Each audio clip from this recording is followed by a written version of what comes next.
স্বাগত নিউজরুম সংলাপের সঙ্গে আছি আমি ফখরুল ইসলাম। গত 24 ঘন্টায় ঘটে যাওয়া খবর তার বিশ্লেষণী অনুষ্ঠানে স্বাগত। আমাদের সঙ্গে অতিথিরা যুক্ত আছেন। শুরুতেই পরিচয় করে দিতে চাই, আছেন ডক্টর সিদ্দিকুর রহমান খান, অধ্যাপক, ঢাকা বিশ্ববিদ্যালয় ও রাজনীতি বিশ্লেষক, এবং আছেন শ্যামল সরকার, সিনিয়র সাংবাদিক। আছেন অধ্যাপক doctor Abul Hasnat Milton, chairman, foundation for doctors safety and rights. আছেন মাসুদ করিম, সিনিয়র সাংবাদিক। চারজনকেই স্বাগত জানাচ্ছি। প্রিয় দর্শক, আপনারা থাকুন আমাদের সঙ্গে পুরো আলোচনায়। আজকে নিউজরুম সংলাপ শুরু করতে চাই। প্রখ্যাত কথা সাহিত্যিক হাসান আজিজুল হক মৃত্যুবরণ করেছেন। ইন্না লিল্লাহি ওয়া ইন্না ইলাইহি রাজিউন। তার প্রতি শোক জানিয়ে শুরু করতে চাই এবং আমাদের সঙ্গে শুরুতেই আলোচনা শুরু করবো। তবে তার আগে আজ প্রকাশিত একটি পত্রিকা আমার হাতে রয়েছে, সেগুলোর প্রধান প্রধান শিরোনামগুলো শুরুতেই জানিয়ে দিতে চাই। আছে বাংলাদেশ প্রতিদিন প্রধান শিরোনাম করেছে, এত অবৈধ অস্ত্রের উৎস কি? ইউপি নির্বাচনে অবাধ ব্যবহারে খুনোখুনি, উৎকণ্ঠা আগামী সংসদ নির্বাচনকে ঘিরে।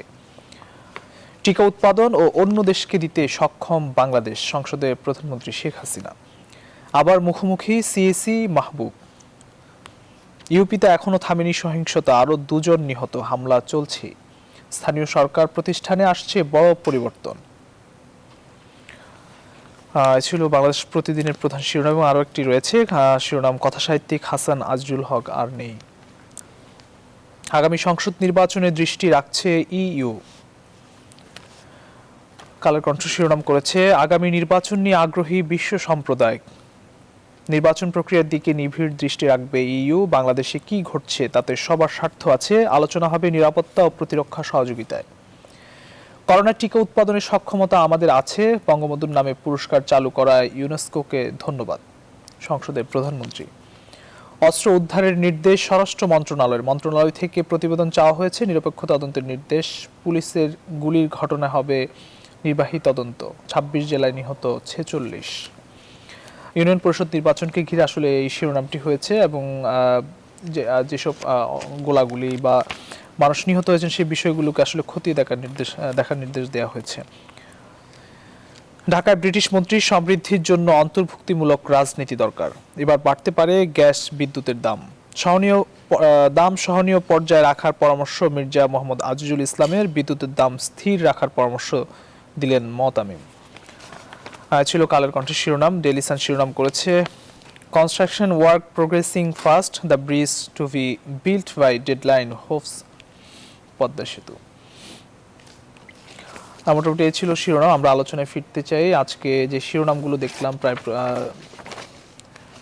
ইউনিয়ন পরিষদ নির্বাচনকে ঘিরে যেসব খুনোখুনি, সহিংসতা ঘটনা আমরা আসলে দেখলাম, এগুলো নিয়ে আসলে প্রধান শিরোনাম হয়েছে। এবং এই নির্বাচনগুলোতে আসলে যে অস্ত্রের ব্যবহার হয়েছে, খুন হয়েছে, সেই বিষয়গুলো নিয়ে আসলে গুরুত্ব দেওয়া হয়েছে। এবং আজকে প্রধান নির্বাচন কমিশনার যেটি বলেছেন যে নির্বাচনের আগে পরে দু একটি ঘটনা দিয়ে নির্বাচনকে প্রশ্নবিদ্ধ করা যাবে না।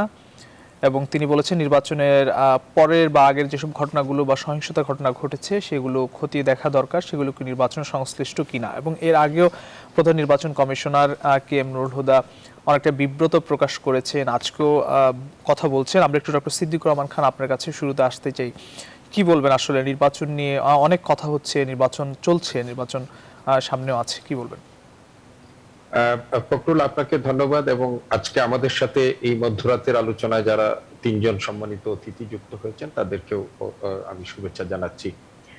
আমি শুরু করতে চাই, আপনিও যেটি বলেছিলেন, হাসান আজিজুল হক তিনি আমাদের দেশের বরেণ্য কথা সাহিত্যিক, তার মৃত্যু হয়েছে। আমরা শোক প্রকাশ করছি এবং শোক সন্তপ্ত পরিবারের প্রতি গভীর সমবেদনা জ্ঞাপন করছি। আপনি যে কথাটি বলেছিলেন যে আমাদের এই দ্বিতীয় দফায় 3 বারে নির্বাচন অনুষ্ঠিত হলো, ইউপি নির্বাচন, এবং এই ইউপি নির্বাচনে আমরা আগেই বলেছিলাম যে এটি আমাদের বর্তমান নির্বাচন কমিশনের জন্য অত্যন্ত গুরুত্বপূর্ণ নির্বাচন এবং এটি চ্যালেঞ্জও বটে। তাদের বিদায়ের প্রাক্কালে তারা আমাদেরকে আশ্বস্ত করেছিল যে একটা দৃষ্টান্তমূলক স্বচ্ছ নির্বাচন উপহার দিবে। তবে একথা আমরা এটি নির্দ্বিধায় বলতে পারি যে তারা তাদের কথাটি রাখতে পারেননি এবং এই নির্বাচন সহিংস হয়েছে। নির্বাচনে 46-47 জন ইউপি নির্বাচনকে কেন্দ্র করে মৃত্যুবরণ করেছে এবং একজন ইলেকশন কমিশনার যিনি গত পরশু যে কথা বলেছিলেন যে এই নির্বাচনের মধ্য দিয়ে যে অত্যন্ত আইসিইউতেই চলে গেছে, এটা বলেছেন। তো যাই হোক, আজকে আমাদের প্রধান নির্বাচন কমিশনার তিনি তার স্বভাব সুলভ যে কথাগুলো বলে থাকেন সবসময়ই নির্বাচনের ব্যাপারে সাফাই গান, যে নির্বাচন অংশগ্রহণমূলক হয়েছে এবং সুষ্ঠু হয়েছে, আজকেও তিনি বলেছেন, এবং দুই একটি বিচ্ছিন্ন ঘটনাকে দিয়ে এটি যেন আমরা বিবেচনা না করি সেই কথাও বলেছেন। কিন্তু আমরা এই নির্বাচনকে কেন্দ্র করে যতগুলো আপনাদের গণমাধ্যমে যে সমস্ত বক্তব্য আমরা দেখেছি, সেই নির্বাচনটা তো একতরফা নির্বাচন এবং এই নির্বাচনের সাথে সহিংসতা যুক্ত হয়েছে। এবং আমরা অন্যান্য সময় দেখি যে নির্বাচনে যখন সহিংসতা হয় সেগুলো প্রতিহত করার জন্য অস্ত্র উদ্ধার থেকে পুলিশি যে তৎপরতা থাকে, এই বছর আমরা কিন্তু এই আজকে আপনার শিরোনামে শুনলাম যে এখন একটু তৎপর হয়েছে, কিন্তু ইতিমধ্যেই কিন্তু 47 জনের প্রাণ ঝরে গেছে। এখন যে কথাটি হচ্ছে যে তারা যে প্রতিশ্রুতি দিয়ে এই নির্বাচনে আমাদেরকে আশ্বস্ত করতে চেয়েছিলেন সেটি তো হয়নি। ফলে সামনে যে তৃতীয় দফা নির্বাচন হবে আগামী ডিসেম্বর মাসে, 23 ডিসেম্বর সম্ভবত, সেই নির্বাচনের ব্যাপারেই আমরা এখন মানে আগ্রহ নিয়ে অপেক্ষা করছি যে শেষ মুহূর্তে তারা এই নির্বাচনে, ইতিমধ্যে এই নির্বাচন কমিশনের অধীনে 5 বছরে যে সমস্ত প্রশ্নবিদ্ধ নির্বাচন হয়েছে, বিদায় লগ্নে তারা আমাদেরকে আজকেও যে প্রতিশ্রুতি দিয়েছেন সেই প্রতিশ্রুতি অনুযায়ী একটা নির্বাচন তারা করতে পারেন কিনা। আমরা এই স্থানীয় সরকার নির্বাচনের ক্ষেত্রে সবসময় দেখি যে একটা অংশীদারিত্বমূলক নির্বাচন হয়, অংশগ্রহণমূলক নির্বাচন হয়। তুলনামূলকভাবে এই নির্বাচন, এটি আমি বলতেই হবে যে এই নির্বাচনে অংশগ্রহণ জনগণের একটু পূর্ববর্তী তুলনায় বৃদ্ধি পেয়েছিল। কিন্তু আপনি দেখেন এই নির্বাচনের প্রাক্কালে যে মানে আওয়ামী লীগ দলীয় নেতৃবৃন্দ যে কথাগুলো বলেছেন এবং সেইগুলো আমরা মিডিয়ায় এমনকি টেলিভিশনেও সেগুলো প্রচার করা হয়েছে, যে এক ধরনের মানে কি বলবো আধিপত্যবাদী মনোভাব এবং এই নির্বাচনকে প্রভাবিত করার নানা রকমের প্রকাশ্য কথা বলেছে। কিন্তু আমরা জানি না এখন পর্যন্ত ওই ধরনের কোনো ব্যক্তির বিরুদ্ধে ইলেকশন কমিশন বা প্রশাসনের পক্ষ থেকে কোনো ব্যবস্থা গ্রহণ করা হয়েছে কিনা। তো এইরকম একটা অবস্থায় যে সামনে যে নির্বাচন, সেই আজকে একটু আপনি শুরু করেছেন যে ইতিমধ্যেই 2 জন মৃত্যুবরণ, আমার কাছে খুব অবাক লাগে যে আমাদের এই প্রধান নির্বাচন কমিশনার মাহবুবুর রহমান তালুকদারের বক্তব্যকে তিনি বলছেন শালীনতা বহির্ভূত, কিন্তু তিনি এখন বলছেন যে খতিয়ে দেখতে হবে এই নির্বাচনের কারণে এই লোকগুলো মৃত্যুবরণ করেছে কিনা। আমরা সকলেই জানি প্রকাশ্য দিবালোকে এই নির্বাচন সংগঠিত সম্পর্কিত ঘটনাকে কেন্দ্র করে এই মানুষগুলোর মৃত্যু হয়েছে বা তাদের হয়েছে। এখন তিনি বলছেন খতিয়ে দেখতে হবে। তো এই ধরনের বক্তব্য যদি দেন তাহলে এটি দুঃখজনক হয়। আমরা মনে করি যে একটা প্রাণের গুরুত্ব আছে এবং যে পরিবারের একজন মানুষ যায় সেই কিন্তু অনুভব করতে পারে যে তার কি হলো। তো আমরা আশা করব যে আমরা আগামী ডিসেম্বর মাসে যে নির্বাচনটি হয়েছে পরস্পর দোষারোপ না করে, প্রশাসন এর দায় কিনা নির্বাচন কমিশনের দায় কিনা সেইগুলো দোষারোপ না করে, যার যা দায়িত্ব এই নির্বাচনটিকে সুষ্ঠু, গ্রহণযোগ্য, স্বচ্ছকর, নিরপেক্ষ করার জন্য প্রত্যেকেই যেন তাদের জায়গা থেকে সেই দায়িত্বটি পালন করেন এবং একটা সুষ্ঠু, গ্রহণযোগ্য, অংশগ্রহণমূলক নির্বাচন যেন উপহার দিতে পারেন, সেটা আমরা প্রত্যাশা আসবো আপনার কাছে। আসবো আমরা একটু জনাব শ্যামল সরকার আপনার কাছে আসতে চাই। 23 জেলায় নিহত হয়েছেন 46 জন এবং প্রধান নির্বাচন commissioner K M Nurul Huda তিনি স্বরাষ্ট্রের পদক্ষেপ চেয়েছেন সহিংসতা রোধে এবং বিষয়গুলো খতিয়ে দেখতে। একটি বিষয় যেটি ডক্টর সিদ্দিকুর রহমান খান বললেন যে এই নির্বাচনে মানুষের অংশগ্রহণ বেড়েছে, এটি ইতিবাচক, নিশ্চয়ই ইতিবাচক একটি বিষয় এবং সামনে আগামী ডিসেম্বরে কিন্তু নির্বাচন আছে। কি বলবেন আসলে সহিংসতা তো আমরা কেউই চাই না, একটি প্রাণহানিও কিন্তু চাই না, একটি সুন্দর সুষ্ঠু নির্বাচন হবে সেটি চাই। আপনি কি বলবেন? ধন্যবাদ আমাদের সংশ্লিষ্ট আলোচক বৃন্দ, সম্মানিত, ধন্যবাদ নিউজ 24 এর সকল দর্শক শ্রোতা। আমিও খুবই আসলে কাতর, আমাদের দেশের বরেণ্য এবং প্রখ্যাত কথা সাহিত্যিক হাসান আজিজুল হক আজ আর আমাদের মাঝে নেই, তার স্মৃতির প্রতি গভীর শ্রদ্ধা প্রকাশ করছি। পাশাপাশি জাতির পিতার জন্য একটি সম্মানসূচক পদকের যে ঘোষণা জাতিসংঘের অঙ্গসংস্থা কর্তৃক দেওয়া হয়েছে, সেই জন্য তাদেরকে অভিনন্দন জানাই।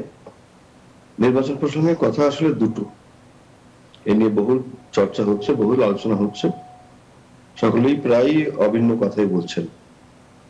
নতুন করে আসলে খুব বেশি বলা যায় না, তবে নির্বাচন সংশ্লিষ্ট এখানে দুটি ভাগে ভাগ করা যায়।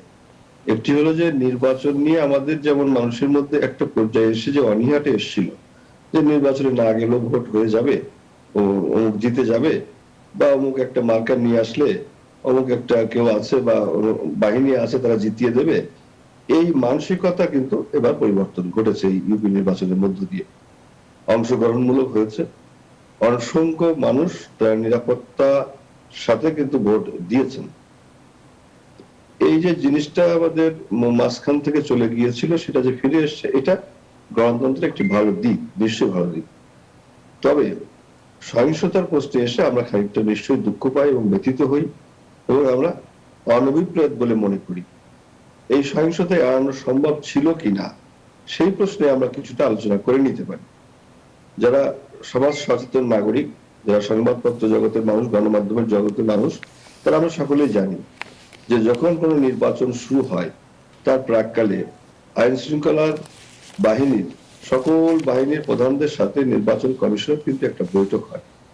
সেই বৈঠকে কিন্তু সিদ্ধান্ত হয় যে আইন শৃঙ্খলা কিভাবে রক্ষা করা যাবে, কিভাবে মানুষকে সুরক্ষা দেওয়া যাবে, কিভাবে এই যে সহিংসতা হচ্ছে এসবগুলো যদি না হয় তার একটা বিহিত ব্যবস্থা কিন্তু সেখান থেকে সিদ্ধান্ত হয়ে আসে। আমি খুব আসলে আশ্চর্যান্বিত হই আজ বাংলাদেশ প্রতিদিন যে রিপোর্টটি প্রধান শিরোনাম করছে অবৈধ অস্ত্র এই নির্বাচনকে ঘিরে ছড়াছড়ি, এবং তার জন্য একটি পৃথক নির্দেশ। আমার বলতে খুব দ্বিধা নেই যে অবৈধ যা কিছু তা কিন্তু উদ্ধার করা হোক, জব্দ করা হোক, তা নিয়ন্ত্রণ করা হোক, এটা একটা রুটিন কাজ আইন শৃঙ্খলা রক্ষাকারী বাহিনীর। এটা করে থাকে তারা, কখনো কম কখনো বেশি আমরা দেখি। এটা র্যাব করছে, পুলিশ করছে, অন্যান্য কাউন্টার টেররিজম করছে, বিভিন্ন সংস্থা কিন্তু কাজগুলো করে আসছে দীর্ঘদিন। তারপরেও এত অবৈধ অস্ত্র কিভাবে আসে, কোথা থেকে আসে, উৎস কোথায়, এ নিশ্চয়ই আমার ধারণা আমাদের দেশের গোয়েন্দা সংস্থা অত্যন্ত শক্তিশালী, তারা জানেন, নিশ্চয়ই তাদের জানার কথা। সেভাবে যদি তাদের সাথে আইন শৃঙ্খলা রক্ষাকারী বাহিনীগুলোর সমন্বয় করে নিয়ে এর উৎসটা বন্ধ করা যায়, তাহলে কিন্তু এই সহিংসতা অনেক ক্ষেত্রে কমে আসতে পারে। তবে এখানে আমি আবারও বলে রাখি যে ইউনিয়ন পরিষদ নির্বাচনের ক্ষেত্রে যে শুধুমাত্র অবৈধ অস্ত্র আসলেই যে সহিংসতা হয় তা কিন্তু নয়। ইউনিয়ন পরিষদ নির্বাচনে অনেক ধরনের ফ্যাক্টর কাজ করে সহিংসতার ক্ষেত্রে। জয় পরাজয়ের একটা ব্যাপার থাকে, জবরদস্তিমূলক একটা ব্যাপার থাকে, দ্বিতীয়ত গ্রামগঞ্জের রাজনীতি থাকে। গ্রামগঞ্জের রাজনীতি আপনারা জানেন, আমরা সকলেই আশা করি গ্রামের অধিবাসী, আমরা গ্রামের সাথে সংযোগ রাখি সকলেই। গ্রামে নানা রকমের রাজনীতি থাকে। এই সব কিছু তারপরে তো একটা কথা ঠিক, এটা আজকে বলবার অবকাশ নেই, বুঝিয়ে বলার, যে আমাদের দেশের একটি বৃহৎ রাজনৈতিক গোষ্ঠী তারা সব সময় এই সরকারকে বিব্রত করার জন্য, এই সরকারকে প্রশ্নবিদ্ধ করবার জন্য এই নির্বাচনকে ঘিরে, কি জাতীয় সংসদ নির্বাচন, স্থানীয় সংস্থার নির্বাচন, তারা কিন্তু সবসময় তৎপর থাকে। এই বিষয়টি সম্পর্কে সরকার এবং আইন শৃঙ্খলা রক্ষাকারী বাহিনী, আমি মনে করি যে সকলের আরো বেশি সজাগ দৃষ্টি রাখা প্রয়োজন। তাহলে কিন্তু বিশ্বাস যে কমে আসবে। এখন প্রশ্ন উঠতে পারে, কেউ কেউ বলতে পারেন যে যাদেরকে এভাবে বলা হচ্ছে তারা তো এই নির্বাচনে নেই। অবশ্যই তারা এই নির্বাচনে আছেন, কোনো না কোনো শব্দাবরণে, কোনো না কোনো মার্কে নিয়ে তারা আছেন, সর্বত্রই আছেন। তারা অনেক জায়গায় জিতছেন, অনেক জায়গায় জিতছেন না। এখন তাদের যে ক্রিয়াকর্ম সেটাও আমাদের দেখা দরকার। আবার আওয়ামী লীগের মধ্যে যে অন্তর্দ্রোহ, এই অন্তর্দ্রোহ কিন্তু একটা বিশেষ কারণ হয়ে দাঁড়িয়েছে সহিংসতার প্রেক্ষিত। এই যে অন্তর্দ্রোহ যদি বন্ধ করা না যায় তাহলে কিন্তু এটা বেশিরভাগ ক্ষেত্রে দেখা যাবে যে আওয়ামী লীগের ঘরের যে আগুন সেটা কিন্তু মাঠে ছড়াচ্ছে, এটা অস্বীকার করার কোনো উপায় নেই। এবং এই দিকটাও সরকারকে ভেবে দেখতে হবে, কারণ সবটাই তো সরকারের উপর। সরকারি সবকিছু দেখতে হবে। নির্বাচন কমিশনের নিয়ন্ত্রণে আইন শৃঙ্খলা রক্ষাকারী বাহিনী নির্বাচন করার সময় থাকে বটে, তবে নির্বাচন কমিশন সম্পর্কে যে বক্তব্যটা আমাদের সিদ্দিকুর রহমান সাহেব দিয়েছেন আমার মনে হয় যথার্থ বলেছেন তিনি। এই নির্বাচন কমিশনের কারোর উপর কোনো কমান্ড আছে বা নিয়ন্ত্রণ আছে এটা বিশ্বাস করা আসলে কঠিন। আপনার কাছে আসবো আমি, এই যে অবৈধ অস্ত্রের উৎস কি, এই শিরোনামটি নিয়ে আবারও আপনার কাছে আমি আসবো আলোচনার জন্য। আমরা একটু অধ্যাপক ডক্টর আবুল হাসনাত মিল্টন আপনার কাছে একটু আসতে চাই। আজকে সংসদে প্রধানমন্ত্রী জানিয়েছেন যে বাংলাদেশের টিকা উৎপাদন সক্ষম এবং অন্য দেশকেও তারা দিতে সক্ষম। এবং অস্ট্রিয়া আমরা দেখলাম, অস্ট্রিয়ায় করোনার টিকা না নিলে লকডাউন। বাংলাদেশে করোনার টিকা নেওয়ার বেশ আগ্রহ তৈরি হয়েছে প্রথম দিকে আমরা যেটি লক্ষ্য করছিলাম। এখন করোনার যে সংক্রমণ নিয়ন্ত্রণ সেটি অনেকটা সন্তোষজনক, একেবারেই নিচের দিকে নেমে এসেছে। বাংলাদেশে টিকা উৎপাদনের বিষয় আসলে কতটা অগ্রগতি আপনি দেখছেন? আপনি নিশ্চয়ই বিষয় খবরাখবর রাখেন, কি বলবেন? জি, ধন্যবাদ। আমি শুরুতে স্মরণ করছি এবং শ্রদ্ধা জানাচ্ছি আমাদের কথা সাহিত্যিক হাসান আজিজুল হক স্যারের প্রতি শ্রদ্ধা জানাচ্ছি। যেটি বলছেন, বাংলাদেশ কিন্তু অনেকদিন ধরেই চেষ্টা করছে যে নিজেদের মাটিতে করোনা ভ্যাকসিন কি করে, কোভিড ভ্যাকসিন কি করে উৎপাদন করা যায়। তো গত কয়েক মাস আগে বাংলাদেশের উচ্চ পর্যায়ের কর্মকর্তাবৃন্দ, নেতৃবৃন্দ তারা কিন্তু মার্কিন যুক্তরাষ্ট্র এবং চায়নার সাথে কিন্তু এই সম্ভাবনাটা খতিয়ে দেখেছে এবং এটি অলমোস্ট উৎপাদন হবার যে প্রাথমিক প্রস্তুতি সেগুলো সম্পন্ন হয়ে গেছে। আমরা শুনেছি যে চায়নার একটা ভ্যাকসিন এবং আমেরিকার সহায়তায় বাংলাদেশে ভ্যাকসিনটা উৎপাদন করার একটা পরিকল্পনা নেওয়া হয়েছিল। দুটো, একটা হলো যে ম্যাটেরিয়াল সবকিছু এনে এখানে জাস্ট ম্যানুফ্যাকচার করা, তৈরি করা। এটা চাইনিজ ভ্যাকসিনের ক্ষেত্রে একটি মানে একটা ফার্মাসিউটিক্যালস এর সাথে কথা হয়েছে এবং এটা বাংলাদেশের জন্য খুব ভালো হবে, যেটা বাংলাদেশ করতে যাচ্ছে, যে বাংলাদেশের মাটিতেই ভ্যাকসিন উৎপাদন হবে। সেদিক দিয়ে এটি একটি সম্ভাবনা না, এটি বাস্তবতা এবং এটি হবে। এবং এটি হলে যেটি হবে যে বাংলাদেশ নিজেদের ভ্যাকসিনের বাইরেও অন্যান্য দেশেও রপ্তানি করতে পারবে, যেটা মাননীয় প্রধানমন্ত্রী বললেন। এবং আমার কাছে মনে হয় যে এই বিদেশের উপর ভ্যাকসিনের জন্য বারবার নির্ভর না করে আমরা যদি নিজেরা উৎপাদনে যেতে পারি, যেটা আমরা 2022-এর মধ্যে আমরা যেতে পারবো, সেক্ষেত্রে এটি একটি ভালো কাজ হবে। এবং আমার মনে হয় যে আপাতত কোভিড যে একেবারে পৃথিবী থেকে চলে যাবে সেটি এখন আমরা নিশ্চিত না। এমনও হতে পারে যে ইনফ্লুয়েঞ্জার মতো এটাও হয়তো রয়ে গেছে এবং প্রতি বছর বা প্রতি 6 মাস অন্তর অন্তর হয়তো আমাদের কোভিড ভ্যাকসিন নিতে হতে পারে, যেটা আপনারা দেখেছেন যে পৃথিবীর অনেক দেশেই ইতিমধ্যেই বুস্টার ডোজ বা থার্ড ডোজ নেওয়া শুরু হয়েছে। সুতরাং সেই দিক দিয়ে চিন্তা করলে আমদানি থেকে বা কেনার থেকে নিজের মাটিতে উৎপাদন করাটা একটা যথাযথ সিদ্ধান্ত। এবং বাংলাদেশ কিন্তু অনেক এগিয়ে গেছে, বিশেষ করে দুটা ফার্মাসিউটিক্যালস, নাম বলছি না, তারা এ ব্যাপারে সব চুক্তি আনুষ্ঠানিকতা শেষ করে ফেলেছে এবং শুধু উৎপাদনে যাওয়ার বাকি আর কি। সুতরাং এটা একটা ভালো দিক। এবং করোনার ভ্যাকসিনের যে সুবিধাটা আমরা খুব আতঙ্কের সাথে লক্ষ্য করছি যে ইউরোপে আবার ফিরে আসছে। ইউরোপের অস্ট্রিয়া, জার্মানি, রাশিয়া, অনেক দেশেই আমরা কোভিড এর কথা শুনছি। কিন্তু এখানে একটা জিনিস, যে মেসেজটা খুব স্পষ্ট হয়ে দেওয়া উচিত, যারা ভ্যাকসিন নিয়েছে তারা এবং যারা ভ্যাকসিন নেয়নি তারা কিন্তু স্পষ্টভাবে, যারা ভ্যাকসিন নেয়নি তারাই মূলত ভুগছে কোভিডে। যারা ভ্যাকসিন নিয়েছে তারা কোভিডে আক্রান্ত হলেও, করোনা পজিটিভ হলেও তাদের মধ্যে সিভিয়ারিটি বা ভয়াবহতা কম, হাসপাতালে ভর্তি হওয়ার হার কম, মৃত্যু হার আরো কম। সুতরাং ভ্যাকসিন যে কোভিড প্রতিরোধ করে এটি পৃথিবীতে ইতিমধ্যে প্রমাণিত। সুতরাং আমাদের ভ্যাকসিনের দিকে যেতে হবে। ভ্যাকসিন নেওয়া থাকলে তারপরে করোনা কিন্তু অনেক দুর্বল হয়ে পড়ে, করোনা পজিটিভ হলেও সেটার সিভিয়ারিটি বা ভয়াবহতা অনেক কমে যায়। সুতরাং সেই দিক দিয়ে আমার কাছে মনে হয় যে এই যে নিজেদের দেশে ভ্যাকসিন উৎপাদনের যে বাংলাদেশের কৌশল, এবং তারা অনেকখানি এগিয়ে গেছে এবং এটি একটি সময় উপযোগী যথাযথ পদক্ষেপ। জি, আসবো নিশ্চয়। আসলে যেহেতু মহামারীর যে স্থায়িত্ব সেটি অনেক সময় ধরেই থাকে, উৎপাদনে আসলে বিকল্প না। আমরা আরো অন্য বিষয় নিয়ে আপনার কাছে আসবো। আমরা একটু জনাব মাসুদ করিম আপনার কাছে আসতে চাই। আজকে আমরা দেখলাম যে খবরের তালিকায় দক্ষ বিদেশিদের নাগরিকত্ব দিচ্ছে সৌদি আরব সরকার। বাংলাদেশে দক্ষ জনশক্তি তৈরির কথা আমরা আসলে বারবারই বলি, সেই ক্ষেত্রে অনেকটাই পিছিয়ে বাংলাদেশ দক্ষ জনশক্তি তৈরি বা জনশক্তি রপ্তানির ক্ষেত্রে। এখন তো বলা চলে যে জনশক্তি রপ্তানির যে বাজার সেটি অনেকটা প্রায় বন্ধ। রোমানিয়া নতুন করে চালু হচ্ছে বা হয়েছে। বাংলাদেশে এই ক্ষেত্রে আসলে কতটা সুযোগ নিতে পারে বলে আপনার কাছে কি মনে হয়? ধন্যবাদ। আমাদের বাংলাদেশে যে সমস্ত বাংলাদেশিরা কর্মী হিসেবে বাংলাদেশিরা তো দুই রকম ভাবে বিদেশে যায়। একটা হলো যে পশ্চিমা দেশগুলিতে, বিশেষ করে ইউরোপ আমেরিকায়, তারা সেখানে নাগরিকত্ব নিয়ে স্থায়ীভাবে থাকতে যায় এবং সেখান থেকে পরে ওনারা ওখানে বাংলাদেশি অরিজিন হলেও ওনারা ওই সমস্ত দেশের নাগরিকত্ব পান। সেই দিক দিয়ে একটা লিঙ্কেজ হয়, সেটা একটা এনআরবি আমরা বলি, নন রেসিডেন্ট বাংলাদেশি, বা তারা ওটাকে আমরা বলবো যে বাংলাদেশি অরিজিন এরকম।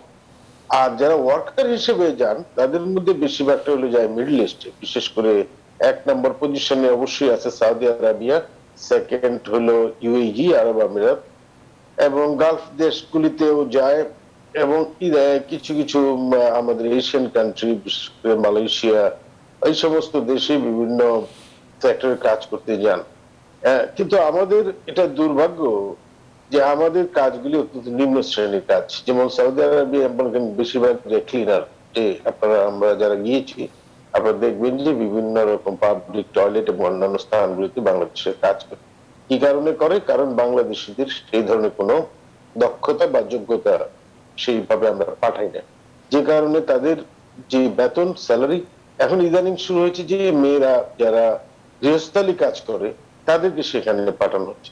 কিন্তু এই যে দক্ষ করে গড়ে তোলা বা মানে উপরের লেভেলের কাজ যেখানে বেতন বেশি স্যার, এবং সেরকম কোন কাজের জন্য আমরা করতেছি না। আমাদের দেশে একটা সারপ্লাস ওয়ার্ক ফোর্স আছে, মানে প্রচুর মানুষ বেকার জনগোষ্ঠী আছে, কিন্তু সেই বেকার জনগোষ্ঠীকে দক্ষ করে গড়ে তোলার ব্যাপারগুলি সেখানে যথার্থ না। একটা হলো যে আমাদের কিছু ট্রেনিং সেন্টার বিভিন্ন জায়গায় প্রবাসী কল্যাণ মন্ত্রণালয়ের অধীনে করা হয়েছে। প্রশ্ন হলো যে এই সমস্ত ট্রেনিং সেন্টারগুলি যে সমস্ত দেশের চাহিদা অনুযায়ী, সেই অনুযায়ী কোয়ালিটি ট্রেনিং তারা দিতে পারেন কিনা, বা কোয়ালিটি ট্রেনার তাদের আছে কিনা, এগুলি যদি যাচাই করে দেখা যায় সেখানে কোনো ট্রেনার নাই। আমাদের রিক্রুটমেন্ট প্রসেসটার ক্ষেত্রে কোনো এথিক্যাল প্র্যাকটিস নাই। দেখা যাচ্ছে দালালরা ধরে জানেতন ভাবে নিয়ে যাচ্ছে, এবং এটা এমন একটা অভিবাসন কর্স ধরা হচ্ছে যেটা উনি 3 বছরের জন্য যাওয়ার পরে সেখানে সেই টাকাটা তিনি আর এই ওনার বেতন উঠাতে পারছেন না, অবৈধ হয়ে যাচ্ছেন এবং অন্যান্য কোম্পানিতে পালিয়ে যাচ্ছেন, এরপরে ডিটেনশন ক্যাম্পে যাচ্ছেন, খুব একটা এক্সপ্লয়টেশনের মধ্যে পড়ছেন। আর যেটা আপনি যে বললেন যে একেবারে নিম্নমানের কাজে যাওয়ার কারণে ওই সমস্ত লোকগুলি কিন্তু এই শোষণ বঞ্চনার মধ্যে পড়ে যায়। যেমন মেয়েদের ক্ষেত্রে যে জিনিসটা লক্ষ্য, রিসেন্টলি দেখলেন যে একটা মেয়ে মারা গেল পর্যন্ত, এই যে মানে ভাগ্য অন্বেষণ করতে গিয়ে নিজে মারা গেল, এই ধরনের ঘটনা সৌদি আরবে অন্যান্য দেশগুলিতে ঘটছে। তো আমরা মনে করি যদি তারা যদি উচ্চ পদে সেখানে যেতে পারতেন, যদি তারা ডাক্তার হিসেবে ফর এক্সাম্পল, তার প্রোটেকশনটা বেশি থাকতো। কারণ গৃহস্থালী কাজ ঘরের ভেতরে সব জায়গায় কিভাবে। আরেকটা হলো যে আইনগুলি তারা জানেন না, মানে যেন তেন প্রক্রিয়ায় পাঠানোর কারণে যে ওই সমস্ত দেশগুলিতে কিভাবে প্রোটেক্ট হইতে হয়। এখন একটু সৌদি আরবিয়া মানে সারা বিশ্বের চাপে, অন্যান্য দেশের চাপে তারা একটু আইন কানুন খুব কড়াকড়ি করেছে, এবং যে সমস্ত মানে গৃহকর্তা যাদের বাসা বাড়ি থাকেন এদের কিন্তু মানে মানে দ্রুততম শাস্তির বিধান টিধান করেছে। কিন্তু এটা কোথায় যাবেন, কিভাবে কি করবেন, এই সমস্ত বিষয় কিন্তু যে ওরিয়েন্টেশন 15 দিন আগে তো দেওয়াই হইতো না। 15 দিন বা 1 মাসে ওরিয়েন্টেশনের একটা বিধান আছে, মানে বিদেশে পাঠানোর ক্ষেত্রে কর্মীদের, বিশেষ করে নারী কর্মীদের। এখন এই ওরিয়েন্টেশনটা খুব বেশি কোয়ালিটি ভাবে দেওয়া হচ্ছে। আমি বলবো যে আমাদের দেশের যে এই যে সারপ্লাস লোকজন আছে, এটা কিন্তু মানব সম্পদে পরিণত করতে হয়, তাহলে তাকে দক্ষ হিসেবে গড়ে তোলা দরকার। তো আমি মনে করি যে সৌদি আরবে কি সিদ্ধান্ত নিয়েছে যে তারা এরকম সিটিজেনশিপ দিবে, তাহলে সিটিজেনশিপ দিলে সেরকম মানব সম্পদ আমাদের এখান থেকে পাঠাইতে হবে। আর সৌদি আরবের জিনিসটা একটা জিনিস আপনি মনে রাখবেন যে সৌদি আরব ঠিক থাকলে এন্টায়ার গালফ রিজন ঠিক থাকে। আমাদের সব মার্কেট বন্ধ। সৌদি আরবে তো বাংলাদেশের সবচেয়ে বেশি শ্রমিক কর্মী সৌদি আরবে প্রবাসী, 20 লাখের বেশি কর্মী আছে, এবং শুধু সৌদি আরব ঠিক থাকলে ওদের মধ্যে যে অ্যালায়েন্স আছে গালফ দেশগুলি যে কটা আছে সব কটা দেশ কিন্তু সৌদি আরবের ফুটপ্রিন্ট মানে ফলো করে। তো সেখানে আমি বলবো যে সৌদি আরবে পাঠানোর ক্ষেত্রে আমরা দক্ষভাবে পাঠাইতে পারি, আমাদের লোক অন্যান্য দেশের লোকজন কিন্তু এত নিম্নমানের কাজে আসবো আপনার কাছে। আমরা একদম শেষ পর্যায়ে চলে এসেছি, ধন্যবাদ, বুঝতে পেরেছি আমরা। ডক্টর সিদ্দিকুর রহমান খান, আপনার কাছে আসতে চাই একেবারে 2 মিনিটে যদি একটু বলেন যে শিক্ষা খাতে করোনা ভাইরাসের মহামারীর অভিঘাত মোকাবেলায় বাংলাদেশকে 622 কোটি টাকা সমপরিমাণ অর্থ সহায়তা দেওয়ার ঘোষণা দিয়েছে যুক্তরাজ্য সরকার, এবং আজকে সেটি নিশ্চয় বাংলাদেশে অনেক শিক্ষার্থী ঝরে পড়েছে। আজকে আমরা তার প্রমাণ একটু দেখলাম যে এসএসসি পরীক্ষার দ্বিতীয় দিনও 23,000-এর বেশি পরীক্ষার্থী তারা অনুপস্থিত ছিল। এটি করোনার প্রভাব কিনা, করোনা শিক্ষার্থী ঝরে পড়েছে সেই বাস্তবতা আসলে তাদেরকে ফিরে আনার কোনো উপায় আছে কিনা সংক্ষেপে যদি বলেন।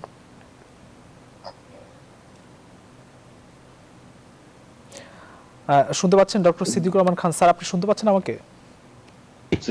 আমি বলছি সেটি হচ্ছে যে করোনা মহামারী আমাদের জনজীবনের প্রত্যেকটা ক্ষেত্রেই এর অভিঘাতে আমরা ক্ষতবিক্ষত হয়েছি, এবং এর মধ্যে শিক্ষা খাতটা হচ্ছে আমাদের সবচেয়ে বড় ক্ষতির তালিকাভুক্ত একটা অন্যতম খাত। এবং দীর্ঘ প্রায় 19 মাস পর আমাদের শিক্ষা প্রতিষ্ঠানগুলো সচল হয়েছে, সশরীরে পরীক্ষা কার্যক্রম সহ শিক্ষা কার্যক্রম আংশিকভাবে হলেও শুরু হয়েছে। তো এই যে আজকে যুক্তরাজ্য আমাদের এই ক্ষতি পুষিয়ে নেওয়ার জন্য যে পাশে তাদের আর্থিক প্রণোদনা নিয়ে এগিয়ে এসেছেন, আমাদের এখন দরকার হলো এই প্রণোদনাটাকে সঠিকভাবে কাজে লাগানোর জন্য একটা উপযোগী কর্মকৌশল নির্ধারণ করা।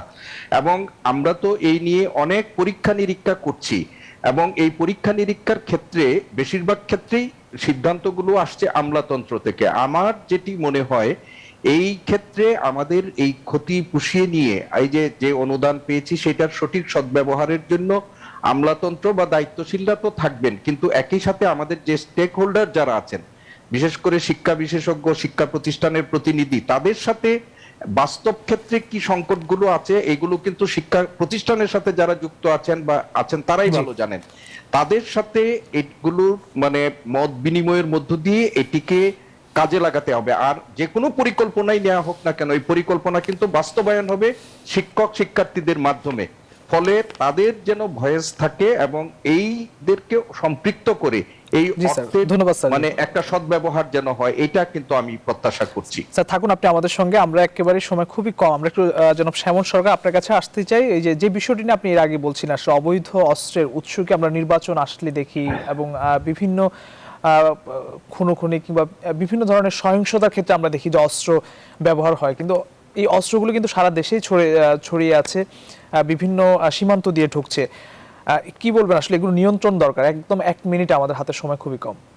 না, সীমান্ত দিয়ে ঢুকলে তো সীমান্ত রক্ষাকারী বাহিনী আছে, তারা দেখবে সেই বিষয়টি যাতে এই ধরনের অস্ত্র না আসতে পারে।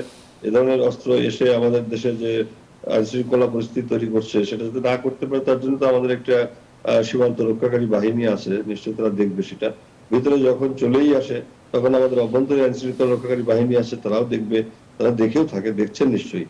সীমান্ত রক্ষাকারী বাহিনী দেখে, তার মধ্য দিয়ে আমাদের বিশাল সীমান্ত অরক্ষিত থাকে। আমাদের মানুষের নিজেদেরও কিছু মন মানসিকতার পরিবর্তন দরকার খুব। একেবারেই সরকারের উপরে সবকিছু আমরা যদি ফেলে দিই তাহলে হবে না। আসলে আমাদের যারা রাজনীতিবিদ আছেন, যারা একটু আগে সিদ্দিকুর রহমান সাহেব বলছিলেন যে যারা প্রশাসন যন্ত্র পরিচালনা করেন, তারা প্লাস হলো যারা এই সমস্ত ব্যবহার করেন, সকলকেই তার মন মানসিকতার পরিবর্তন ঘটাতে হবে যে না, আমরা সকলেই শান্তিতে এবং একটা স্বস্তির একটা পরিবেশ নিয়ে আমরা বসবাস করতে চাই। অসংখ্য ধন্যবাদ। থাকুন আপনি আমাদের সঙ্গে। আমরা অধ্যাপক ডক্টর আবুল হাসান মিল্টন ভাই আপনার কাছে একটু আসতে চাই। বাংলাদেশের নতুন করে মুখে খাওয়া করোনার ওষুধ সেটি বাজারে ছাড়া হয়েছে। এর আগে যুক্তরাজ্য আমরা দেখেছি, ওষুধ প্রশাসন বলেছে যে পার্শ্ব প্রতিক্রিয়া নেই। আপনার মন্তব্য জানতে চাই, কি বলবেন করোনা নিয়ন্ত্রণে? 1 মিনিটে যদি বলেন। ধন্যবাদ। একটা খুব গুরুত্বপূর্ণ বিষয় যে কোভিড রোগীদের মুখে খাবার জন্য একটি ওষুধ আবিষ্কৃত হয়েছে, কিন্তু যে মেসেজটা আপনাদের মাধ্যমে দিতে চাই এটা হলো যে খুব মৃদু, যেটাকে আমরা বলি মাইল্ড এবং মডারেট অসুখের জন্য এটি ব্যবহার হয়, যাদের অনেক বেশি সিভিয়ার তাদের জন্য এটি নয়। সুতরাং ডাক্তারের পরামর্শ মেনে আমাদের শরীরে যদি কেবলমাত্র করোনা পজিটিভ হওয়ার পরে উপসর্গ থাকে এবং সেই উপসর্গ মৃদু কিংবা মাঝারি পর্যায়ে থাকে, তাহলেই কেবলমাত্র এই ওষুধটি খাওয়া যাবে এবং তাহলেই এটি কার্যকর। তার আমি বলতে চাই যে আমরা যেন গণহারে ফার্মাসি থেকে এই ওষুধটি কিনে খাওয়া শুরু না করি। এটি একটি ভালো আবিষ্কার যে আমরা একটি ওষুধ পেয়েছি, কিন্তু এটি ডাক্তারের পরামর্শ অনুযায়ী ব্যবহার করতে হবে। অসংখ্য ধন্যবাদ। আমরা একটু যারা মাসুদ করিম আপনার কাছে আসতে চাই 1 মিনিটের জন্য। আজকে দুটি খবর পত্রিকা আসলে প্রধান শিরোনাম দেখছি, আগামী নির্বাচন নিয়ে আগ্রহী বিশ্ব সম্প্রদায় এবং ইইউ আগামী সংসদ নির্বাচন দৃষ্টি রাখতে চায়, কিন্তু বাংলাদেশের রোহিঙ্গা প্রত্যাবাসন কূটনীতিতে আসলে তারা সেভাবে তাদের আগ্রহ কতটা দেখছেন, 1 মিনিটে যদি মন্তব্য করেন আপনি। আগামী নির্বাচন নিয়ে যে কথাটা বললেন, ইউরোপীয় ইউনিয়নের রাষ্ট্রদূত সেই প্রেস কনফারেন্সটাতে আমি ছিলাম, উনি বলছেন যে এখানে ইন্টারফেয়ার করার জন্য আমরা না। এক কথা যদি মন্তব্য করেন, আমাদের সময় একেবারেই নেই। এক কথা হলো যে উনি বলছেন যে দেশে কি হচ্ছে না হচ্ছে এই ব্যাপারে তারা আগ্রহ নিয়ে দেখতে চায় আন্তর্জাতিক সম্প্রদায়। আমিও মনে করি আমাদের কোয়ালিটি অফ ইলেকশন একটু ভালো না করলে এই জিনিসগুলো বিদেশিরা দেখতেছে এবং আমাদের ভাবমূর্তিও সেটার সঙ্গে জড়িয়ে। অসংখ্য ধন্যবাদ আমাদের সঙ্গে যুক্ত থাকার জন্য। মাসুদ করিম, অধ্যাপক ডক্টর আবুল হাসনাত মিল্টন, শ্যামল সরকার, ডক্টর সিদ্দিকুর রহমান খান, আপনাদের চারজনকে আবারও ধন্যবাদ জানাচ্ছি। প্রিয় দর্শক, নিউজরুম সংবাদ এখানে শেষ করতে হচ্ছে। আবারও দেখা হবে আগামীকাল একই সময়। সবাই ভালো থাকবেন, সুস্থ থাকবেন। শুভরাত্রি।